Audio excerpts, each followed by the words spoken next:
Good day, folks. This is Judy at Green Pastures Farm. Shooting a video tonight. There's the little baby calves running down the hill. Look at them. Oh my goodness, it's a great time to be a teenager. Not a teenager, a kindergarten. The little guys are having a great time chasing each other around. We just made a paddock move into here just about 20 minutes ago. And we are on the Judy farm, and this is some pretty good grass. There they go again. There's another one getting in on the frolicking. This was grazed around 60 days ago, something like that, and we took probably, I don't know, about a third of it, and so. It was pretty wet when we were here last time, and so we gave them a fairly good size area and we moved them. You can see right now it's wet in here. That's a four-wheeler track where we just drove down here to put in a wire, and I mean it's wet out here, folks. But you can see in the horizon we're going to get a little bit more rain tonight. We don't really need, but you know what? We're going to get it, and there's nothing too much you can do about it. But I wanted to show you these are some of the cattle here. The condition on this cow, I mean, she is just butterball fat. That's a first calf heifer, and she is unbelievably fat. She's doing good. But the cow herd, we're actually gonna make a huge sorting tomorrow. So all these bulls in here, like that one, this one here in front of us, there's another one. I think we're sorting out 78 bulls, counting yearlings, 2-year-olds, and I think there's one 3-year-old in here. So all the bulls are going to be taken out tomorrow, and we're going to sort them right here on this pasture. So we'll take a wire and we'll put them up there by the water tank in the morning. And one of the ends of those wire on that paddock is just a temporary holding area. It's going to be about probably 2 acres. The other end is going to start where they're going to, the direction the cow herd is going to be moved. The other end of the paddock, which is going to be narrow, it's only going to be like maybe 70 feet wide. It's going to be hooked onto our corral up there on top, up there by that barn. And so every time we sort out 1 or 2 or 3 or 4, whatever, we walk them into that corral. So we're going to put them in with the sheep tomorrow. So this is the only time of year that we actually truck anything. It's about 5 miles. Well, yes, as the roads are, it's probably close to 4 miles over there. We normally walk the herd, but in the morning, because we're going to have some youngsters in here, 7 months old, just freshly being weaned, like this guy right here. He's going to be probably screaming for mama. So we're going to put him in a 5-wire fence, and we've done across the fence weaning, and it works really good. But these guys aren't going to get that chance because of the way it's all worked out. These cows got to keep moving north here. And where the sheep are over there, these bulls will get 1 bale a day because it's been grazed pretty hard over there until we get to March 30th. Folks, this grass is greening up. We're going to hopefully have some really good grass here in about 3 weeks. And this is, this is March 2nd. You know, we're, I guess, 2 days behind getting the bulls out. We're hoping to get them out the 1st of March, but that's the way it is on the farm. You don't get them every time. Exactly the date you want, but these bulls won't go back in until July 1st, and that mostly keeps us out of winter calving. It's not 100%. I mean, there's a few youngsters out here, but by golly, it knocks the crap out of your winter calving. We didn't for a while. We left the bulls in, and we got along pretty good for about 3 years. We didn't have any winters, and then last winter we did. We got a severe winter, and so we had more calving than what we ever wanted to in cold weather, and we like, no, and not doing that again. And so just by taking the bulls out March 1st and putting them back in July 1st, I know it's a whole lot more than 45 days we're leaving them in there, but I like having the bulls in the mob as much as we can. We sell quite a few bulls, and not all those 79 will make bulls. A lot of them is going to be we'll get them up probably in June. And they'll be about a year old, some of them, or a lot of them will be, or a little over, and we'll be looking at them and doing the cow crate banding at that time. And this year when I band, I want to do a video of that to show you exactly how we do it. There is a technique, and if you use it correctly, we've never lost an animal to putting a band on them. Now, I know people that have, but I'm not sure how they did it. I know we've got a method. It works. Basically, there's no blood or guts to speak of, and it cuts off the circulation to the testicles, and they fall off. It does take 3 to 4 weeks, and there's a rumor, not rumor, but some people say, well, is it better just to cut them out with a knife? I don't know. Maybe it is. I'm a lot more comfortable with the bands, I can tell you that. You just put the darn band on, you give them a shot, a tetanus shot, and it's done, you know. And it doesn't take, but I can do one in about probably 20 seconds. It just doesn't take any time to put the band on. But we've gave them a pretty good size area here tonight, folks. They're on about 10 acres. But man, there's still some awful good grass out here. I mean, this is better than any hay that we've got. Because if you get down here close, I've got a lot of grass in here. And I should have said this earlier, but I'll say it now. I've got the gimbal, as you can tell.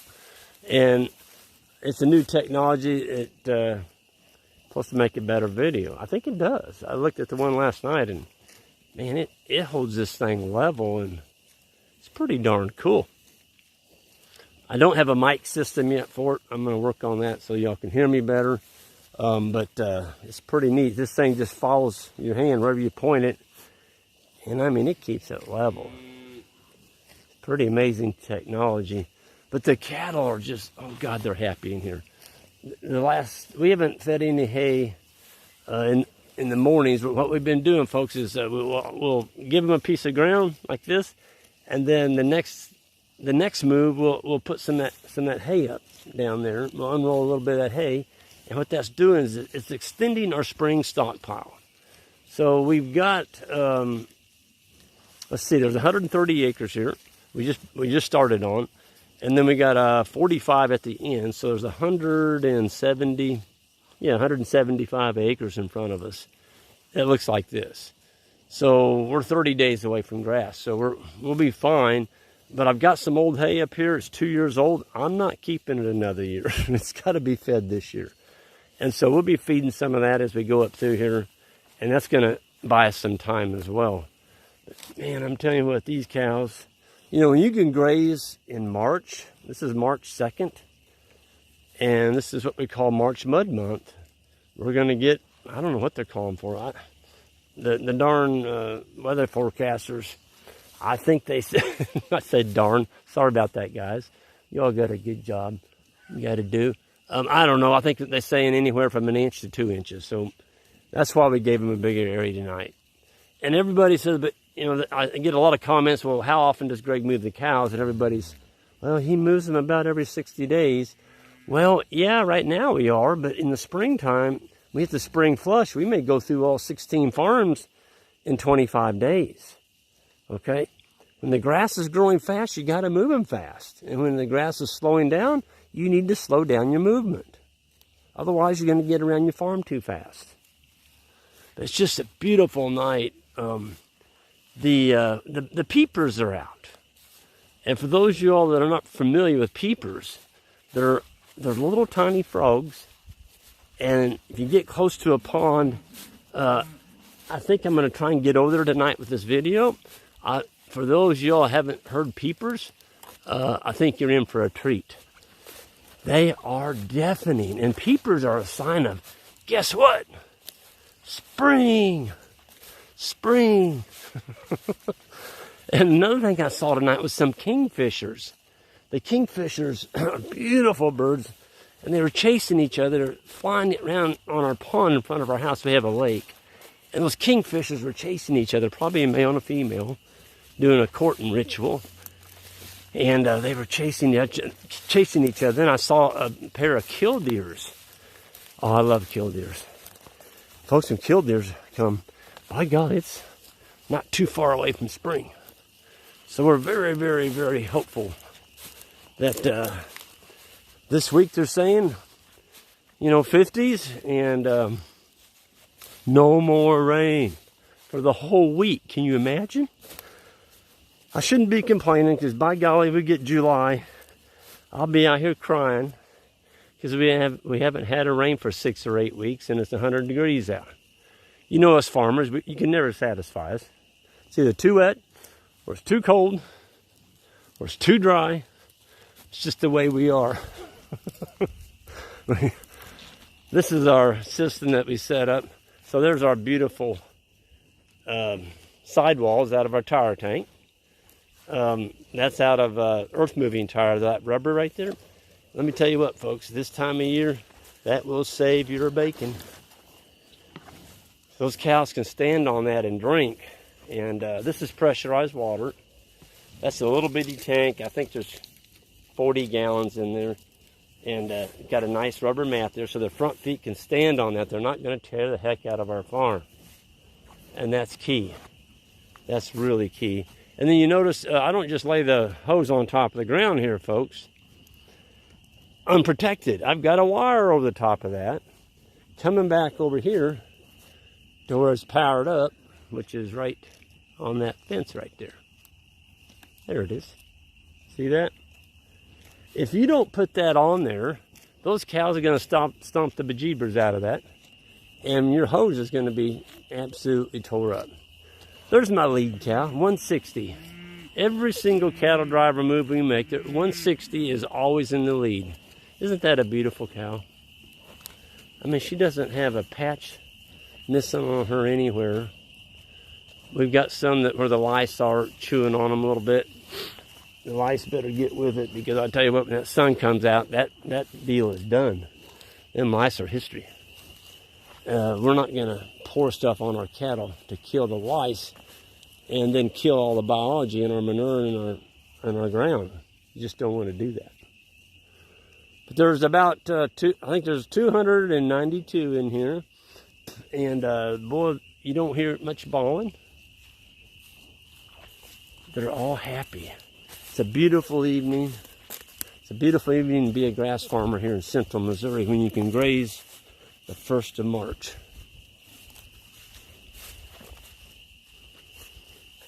All I can hear is just rip, rip, rip.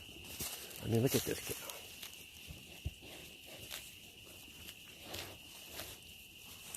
It's just a beautiful thing. See, there's just a little bit of green in there. Already, it's coming. See her tossing her head. She's kicking out the dirt. She pulled enough that plant. A little bit of dirt came up with it. The ground's so wet that she pulled some soil. I call that dirt. I shouldn't have called it dirt. We have soil here. Soil is living, breathing microbes in the soil. Dirt is something that doesn't have any life in it. It's just dirt. Okay? You don't want to. You can't really grow much in just dirt. You need soil, healthy soil. Now, that steer up there, that's a big old fat steer. Look what he's doing. So he's grazing right next to that fence where he can get some of that real good dry fescue. And folks, animals, look at that. It's almost like he's getting a little bit of hay. And so his gut is telling him to go to that dry feed. Don't get shot, guy. There's a hot wire in there. He's carefully selecting out some dry matter because his gut, he's probably got a little bit more green in there than what he needed from the previous paddock. And he's able to select the perfect, look at that. He's going right after it. That's just a nice steer. That's all grass. There's no grain on that steer. Look at him. He is a harvesting machine. I love watching animals feed themselves. Okay, I've kind of got that part done. Where's that fat little bull calf? And there's the crowd we're going to be walking them into in the morning. And so we're going to hook a wire right there at that gate.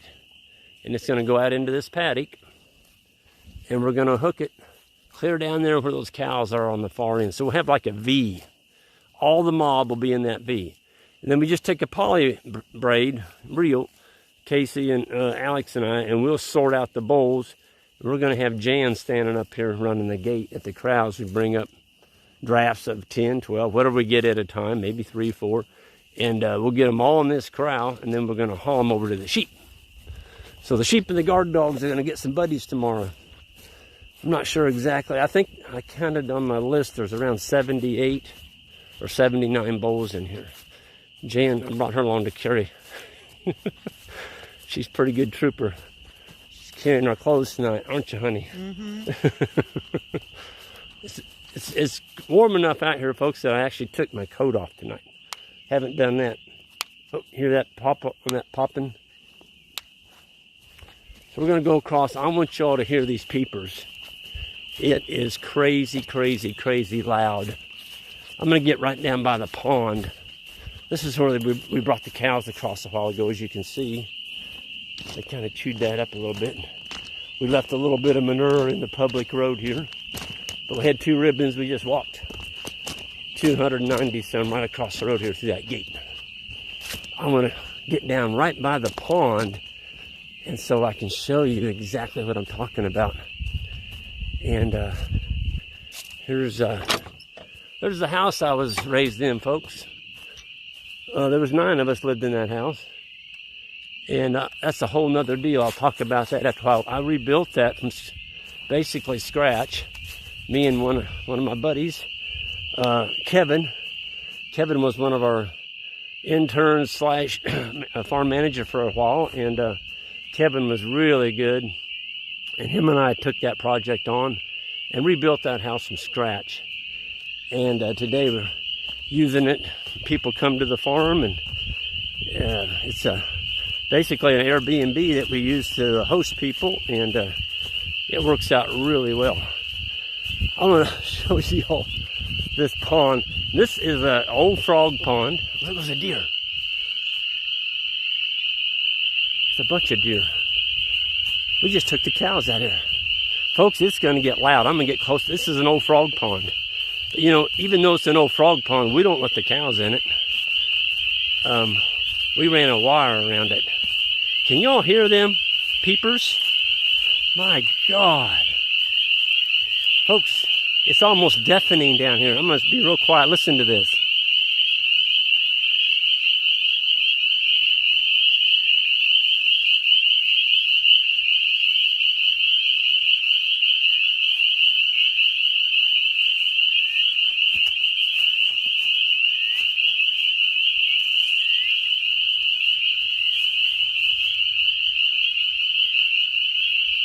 Is that cool? I love the sound of peepers. There must be 10,000 little frogs in there. And they're about the diameter of my fingernail on my thumb. Little bitty guys. But they're going peep, peep, peep, peep, peep. And they're saying spring, spring, spring, spring, spring. It's spring. Let's hope they're right. Oh, God, I got to get away from that pond. My ears, they're deafening. But folks, I'm gonna end up with that. Beautiful little old frog pond. Peepers saying it's spring. And Gray Judy signing off. And everyone, don't forget, you new subscribers, thank you all so much for subscribing. And those of you all that haven't, hit that subscribe button. And on the way by it, hit that like if you like what you're seeing. And we're going to be turning out some more of these. See you all down the road.